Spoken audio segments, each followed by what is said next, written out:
ये किसको सिखा रहा है? हाँ, चेलों को। राइट। किसको सिखा रहा है? चेलों को सिखा रहा है, हमारी दिन भर की रोटी हमें दे। दिन भर की रोटी हमें दे का मतलब क्या है? प्रभु, हम तेरा काम कर रहे हैं, रोटी देना तेरा काम है ना? प्रभु, हम तेरे राज्य के लिए कार्य कर रहे हैं। अब रोटी कौन देगा? प्रभु तू देगा ना, है ना? हम काम करने जाते हैं ना किसी के, तो रोटी कौन देता है? वही खाने को देता है ना, उसका हम काम करते हैं, वो रोटी खाने को देता है। या बाजार बेरा में थोड़ा सा अलग सिस्टम है, लेकिन हमारे गांव में है। यदि हम काम करने जाते तो वो बड़ा अच्छा मानते हैं कि काम करने वाले को खाना देना, है ना? अच्छा मानते हैं ना, उनके लिए खाना देते हैं।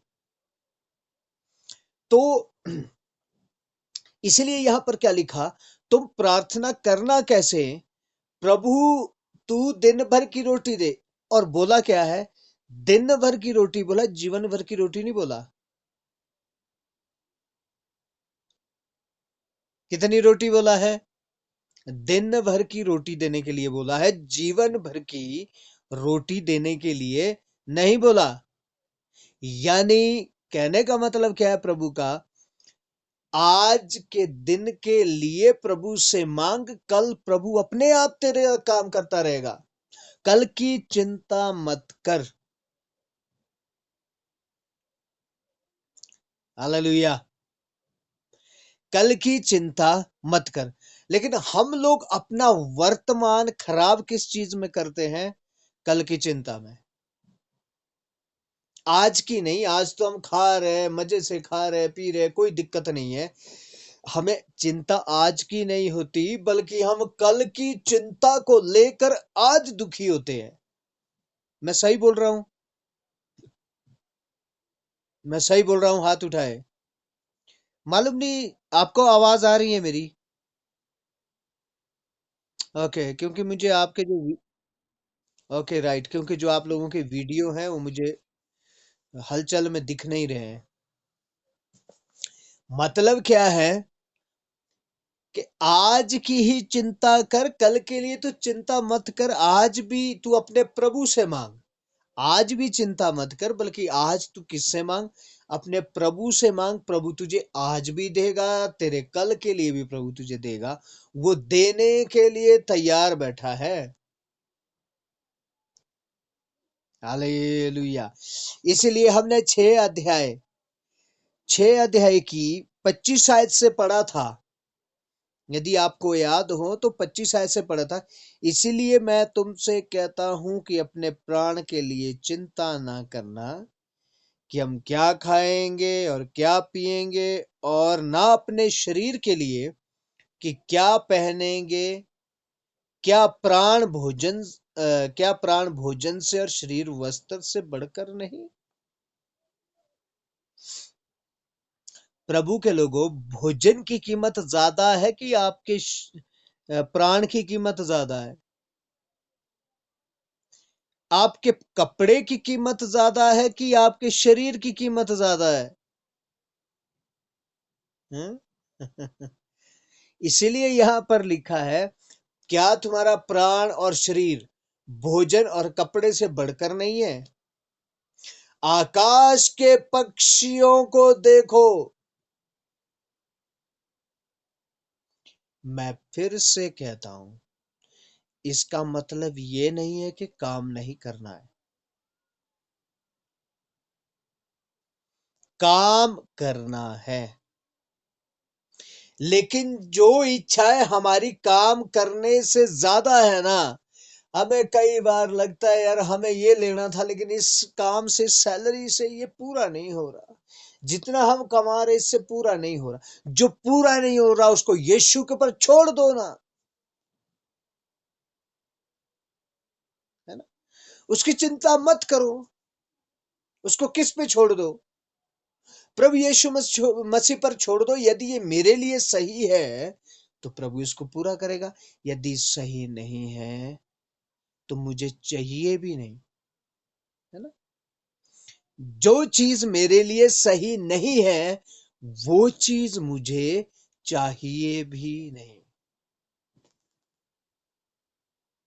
आमेन। आमेन। इसलिए क्या लिखा है, अपने शरीर के लिए, अपने प्राण के लिए चिंता मत करो। ओके, कोई एक जन पढ़ दे इसी का ही, मत्ती रचित सुसमाचार 6 अध्याय, उसका 19-20 आयत।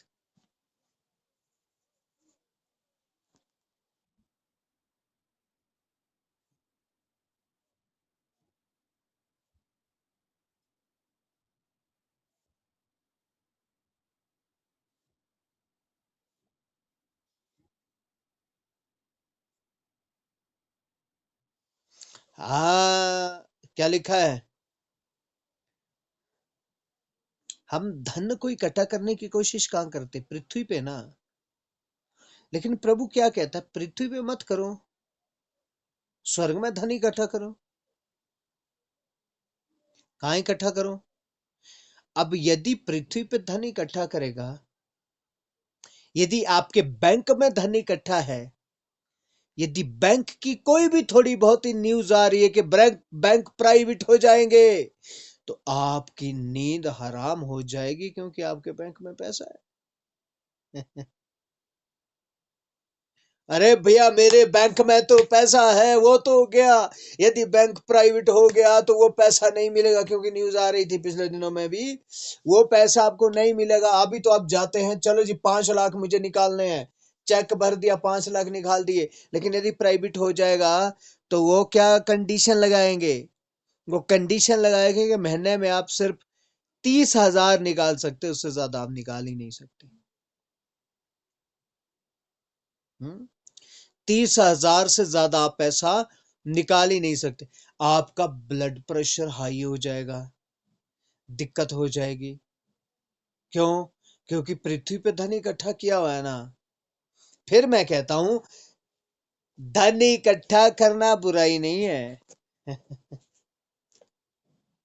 लेकिन उस धन पे भरोसा रखना बुराई है।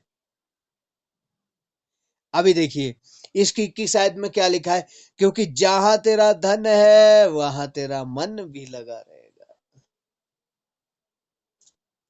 यदि तेरा धन घर में है ना, ये अलमारी में कहीं 2-2.5 लाख रुपया छुपा के रखा, अलमारी बंद है, तो चर्च में भी आएंगे तो ध्यान अलमारी पे रहेगा। घर बार बार पूछेंगे, जो लास्ट में आया घर से चर्च में, ताला लगाया था घर में अच्छे से? ओ, जो अलमारी थी उसमें ताला लगाया था? क्यों? क्योंकि उसके अंदर धन था ना। क्योंकि उसके अंदर क्या था? धन था ना। तो अब क्या, यहाँ क्या लिखा, जहां तेरा धन है वहीं तेरा मन है ना। अब यदि बैंक में कोई भी बैंक की न्यूज आएगी तो सबसे पहले आपका ब्लड प्रेशर हाई या लो हो जाएगा, पता नहीं बैंक पैसा तो नहीं खा जाएगा। इसलिए क्या लिखा है, पैसा कहाँ इकट्ठा करो? स्वर्ग में पैसा इकट्ठा करो, जहां ना कीड़ा लगता है ना काई लगती है, जहां पर ना तो चोर सेंध लगा सकते, ना तो जहां पर ना तो बैंक कुछ कर सकता है, ना तो सरकार कुछ कर सकती है, ना तो चोर पहुंच सकता है वहां तक। आमेन। इसलिए क्या लिखा है, वहां पर धन इकट्ठा करो,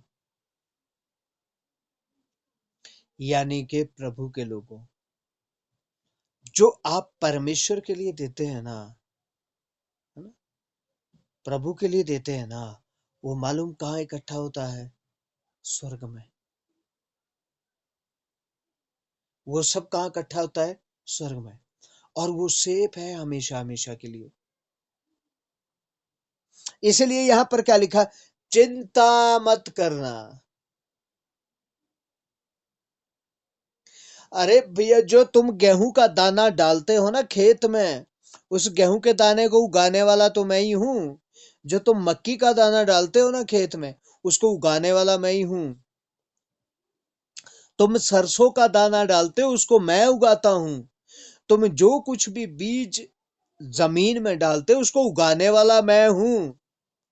अब जब मैं इस सृष्टि के हर एक पशु पक्षी जानवर सबका पूरा करता हूं, क्या तुम्हारा पूरा नहीं करूंगा?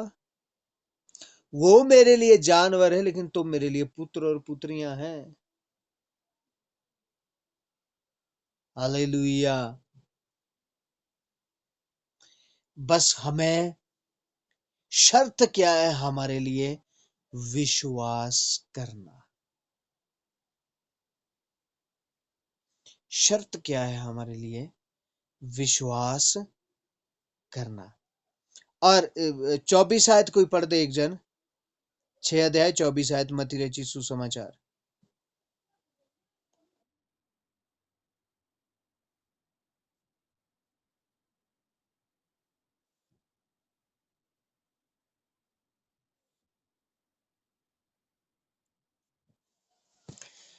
कोई मनुष्य दो स्वामियों की सेवा नहीं कर सकता।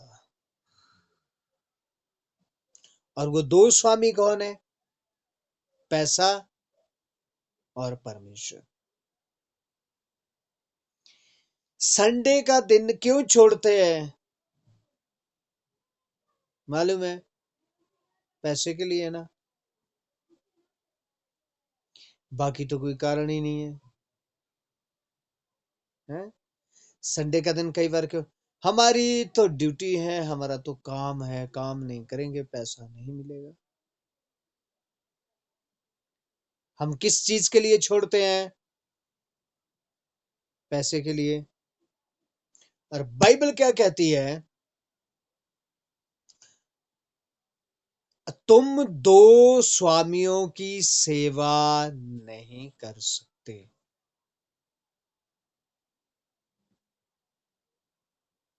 हालेलुया।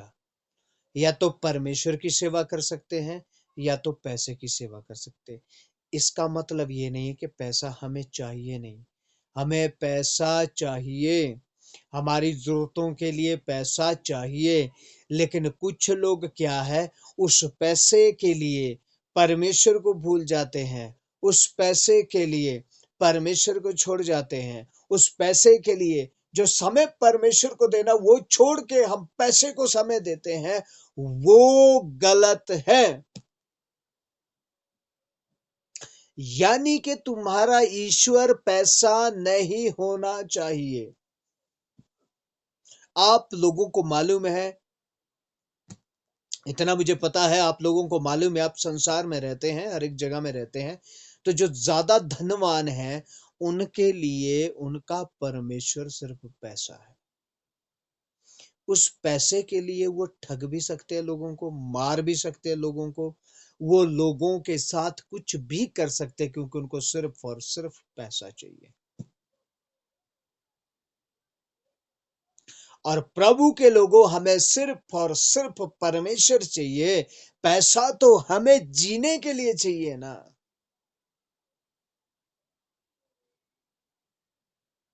हमें सिर्फ और सिर्फ कौन चाहिए?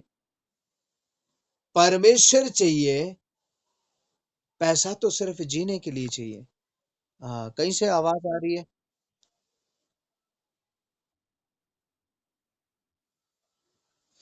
मैं वही कह रहा हूँ। जी।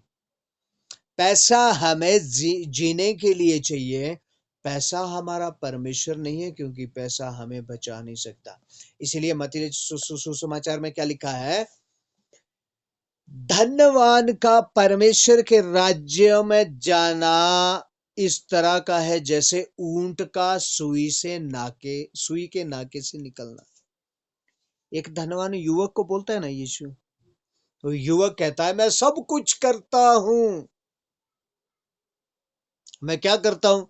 आराधना करता हूँ, मैं प्रार्थना करता हूँ, मैं उपवास रखता हूँ, मैं मूसा के वचन से मैं पढ़ता हूँ। अब बता मुझे उद्धार के लिए और क्या चाहिए?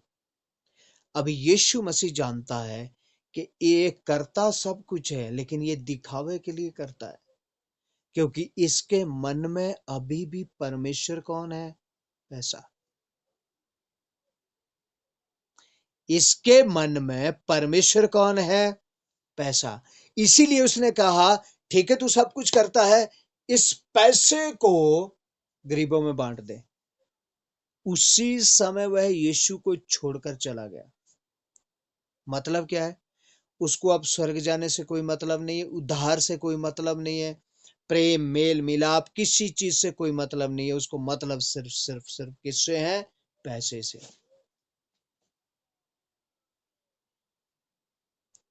प्रभु के लोगों, जब हम मत्ती रचित सुसमाचार 6 का 33 में लिखा है, पहले उसके धर्म राज्यों की खोज करो, सारी वस्तुएं देगा।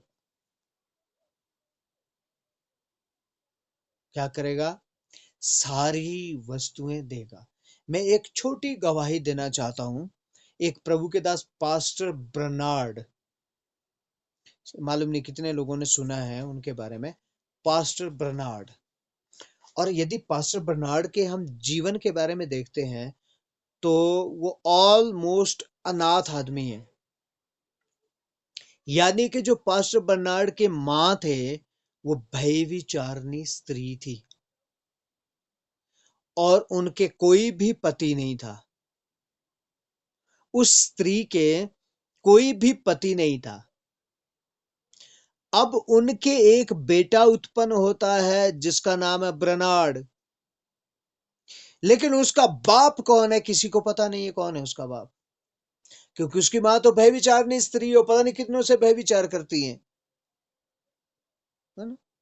अब उसके पुत्र पैदा हो गया बर्नार्ड। अब उसने वो कुछ 8-10 साल तक अपनी मां के साथ रहा, और जब उसने मां के चाल चलन को देखा, मां भयविचार करती है, सब कुछ करती है, तो उसने क्या किया? अपनी मां को छोड़ दिया। अब वो आदमी रहता कहाँ है मालूम है? सड़कों में। और जब पास मैं, यदि हो सकता है मुझे, यदि यूट्यूब में मिलता है तो वो गवाही मैं आपको भेजूंगा, आप लोग सुन लेना। तो और वो पास्टर क्या कहता है, आज भी जब बारिश होती है तो मुझे तरस आता है कि बहुत सारे लोग सड़क में रहते हैं, बहुत सारे लोग बहुत सारे बच्चे सड़क में सोते हैं। और बोलते मेरा बिस्तर क्या था? वो गत्ते की पेटियां, कार्टून बॉक्स है ना, गत्ते की पेटियां। और गत्ते की पेटी मैंने उठा के रखी होती थी, नीचे भी वो बिछाता था, एक गत्ते की पेटी ऊपर लेता था। और खाना कहां से खाता था वो? डस्टबिन से। सुबह सुबह जब भी डस्टबिन में वो अपने डस्टबिन खाली करने के लिए लोग आते थे, या म्युनिसिपल पार्टी की गाड़ी आती थी, उसमें वो डाला जाता था, गंद डाला जाता था, तो बोलता है मेरे और कुत्तों के बीच में झगड़ा हो जाता था, क्योंकि कुत्ते भी दौड़ के जाते थे डस्टबिन की तरफ के, यहाँ फेंका जा रहा है अब तो कुछ खाने को मिलेगा। लेकिन मैं उनसे पहले दौड़ के चला जाता था कि कहीं वो मेरा खाना कुत्ते ना खा ले। और वो प्रभु का दास डस्टबिन से उठा के खाना खाता था।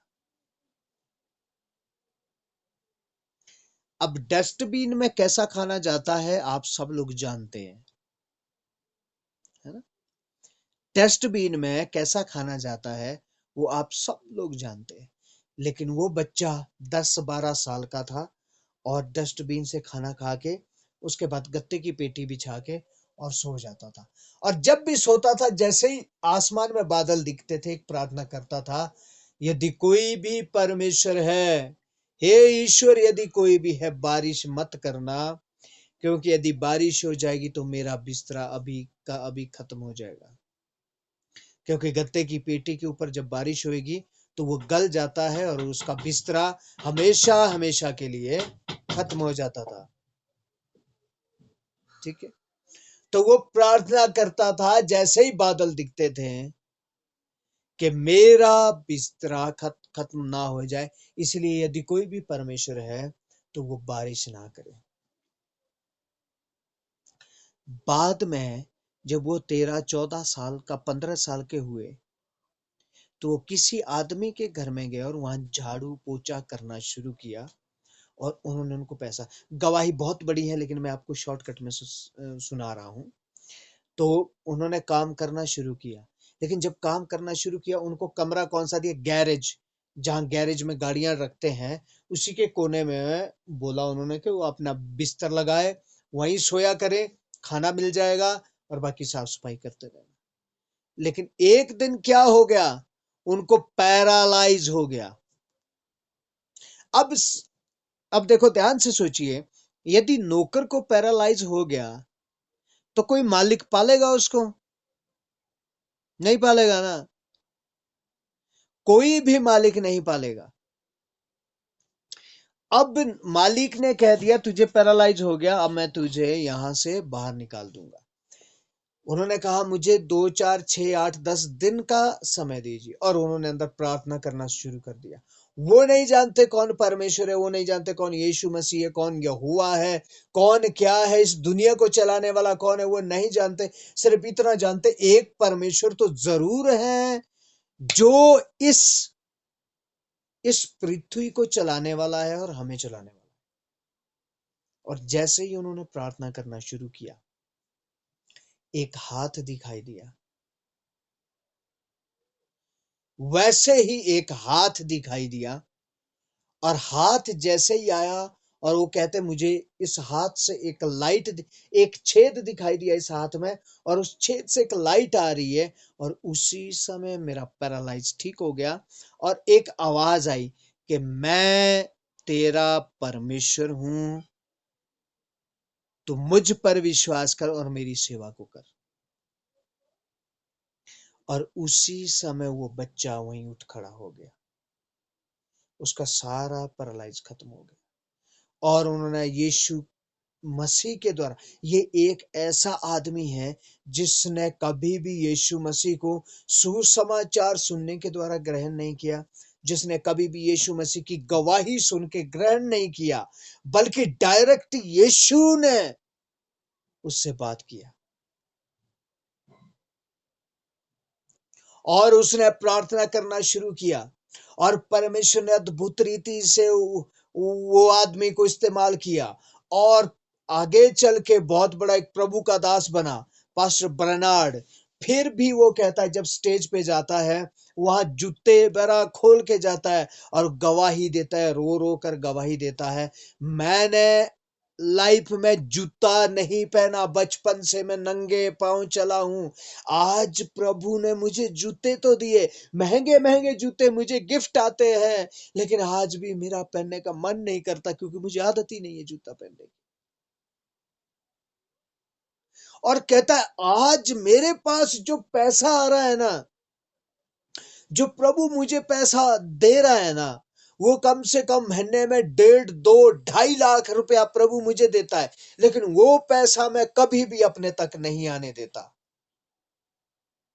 बल्कि मैं क्या करता हूँ, मुझे यदि 5,000 10,000 15 20,000 की जरूरत है, उस जरूरत के अनुसार मैं अपने लिए रखता हूँ। बाकी पैसा मैं वैसे का वैसा मोड़ देता हूँ और सेवक लोगों के लिए दे देता हूँ।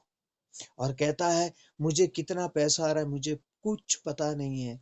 मैंने अपने कुछ चर्च के लोगों को, जो विश्वास योग्य लोग हैं, उनको रखा है कि जो भी पैसा आता है मुझे उससे कोई मतलब नहीं है, इतनी सी मेरी जरूरत है, ये मेरे को दे देना, बाकी मैं तुम्हें पास्टरों के अकाउंट नंबर देता हूं, सारा पैसा सेवक लोगों को भेज दो सेवा के लिए।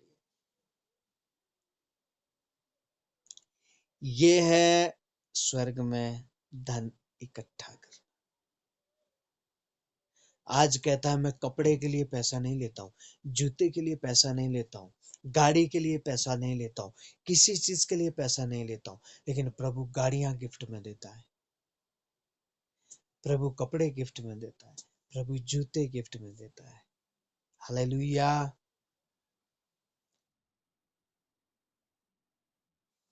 Very good, very good.